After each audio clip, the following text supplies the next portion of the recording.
বাজার থেকে সে জ্যান্ত শিং মাছ নিয়ে এসেছে। মাছগুলো অনেক বড় ছিল। শিং মাছের সাথে সে আরও অনেক অনেক মাছ নিয়ে এসেছে।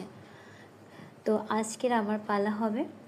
সে অন্যান্য মাছগুলো কাটিয়ে আনতে পারলেও শিং মাছটা কাটতে পারেনি। তারা বলছে কাটা যাবে না। তখন আমার তো টেনশন পড়ে গেল, জ্যান্ত মাছ কীভাবে কাটবো। তারপর এটা মাছটা পরিষ্কার করাটা ঝামেলা। আর সেই ঝামেলা থেকে আমি ইউটিউব মামার সাহায্য নিয়ে আজকে একটা নতুন একটা পদ্ধতি ট্রাই করলাম। সেটা হলো পেঁপের ছোকলা দিয়ে কীভাবে শিং মাছটা পরিষ্কার করা যায়।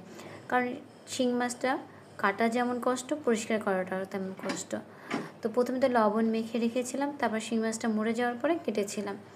তো কাটাটা মোটামুটি হয়ে গেল। এবারে সেই পেঁপের ছোলাগুলো আমি ব্লেন্ডারে বিট করে একটা পেস্ট তৈরি করে নিলাম।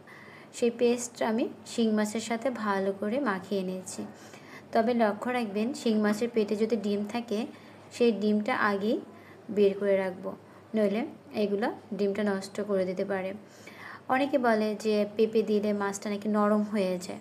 তো আমি আজকের এই ফার্স্ট করতেছি শিং মাছ দিয়ে, পেঁপে দিয়ে শিং মাছ পরিষ্কার।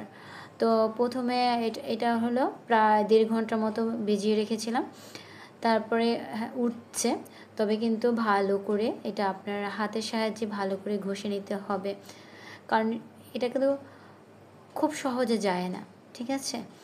তো অনেক কষ্ট করতেছি আমি, বারবার এটা ধুলাই করতেছি এবং বারবার হাত থেকে ঘষতেছি এবং বারবার ধুতেছি। যতবারই ধোবো ততবারই এরকম কালো জল বেরোবে। এই শিং মাছ পরিষ্কার করাটা সত্যি অনেক কঠিন বিষয় এবং কষ্টের বিষয় আমার কাছে। অনেকে তো আবার বলে কি শিং মাছ এত পরিষ্কার করতে হয় না, এটা হলো শিং মাছের তেল তাই কালো দেখাচ্ছে। কিন্তু ভাই, আমার যে মাছটা দেখতে ভক্তি হবে না সেই মাছটা খেতে পারবো না। তো এই আমার 2 ঘন্টা কষ্টের ফল হলো। তো অনেকটাই পরিষ্কার হয়েছে বলা যাবে, কিন্তু তারপর আমার মন মতো পরিষ্কার হয়নি, কারণ কিছু কিছু অংশে এখনও কালো কালো রয়ে গেছে। তো সেটা দিয়ে আমি কি করলাম, আমি সেই যে গুনার যে মাজুনি থাকে সেই মাজুনিটা দিয়ে হালকা ডলা দিলাম, তো সবগুলো উঠে যাচ্ছে।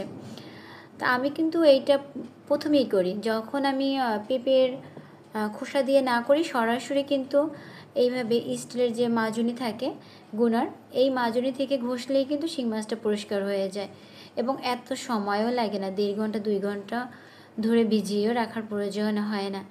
দেখুন ডিমগুলো আলাদা তো আমি আগেই রেখেছিলাম।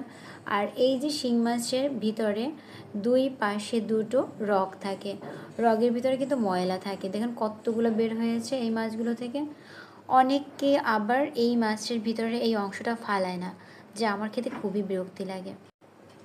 তবে ছোটোবেলা দেখতাম মা কোনো পেঁপে না, কোনো গুনার মাজনি না, সরাসরি ছাই দিয়েই সুন্দরভাবে মাছগুলো পরিষ্কার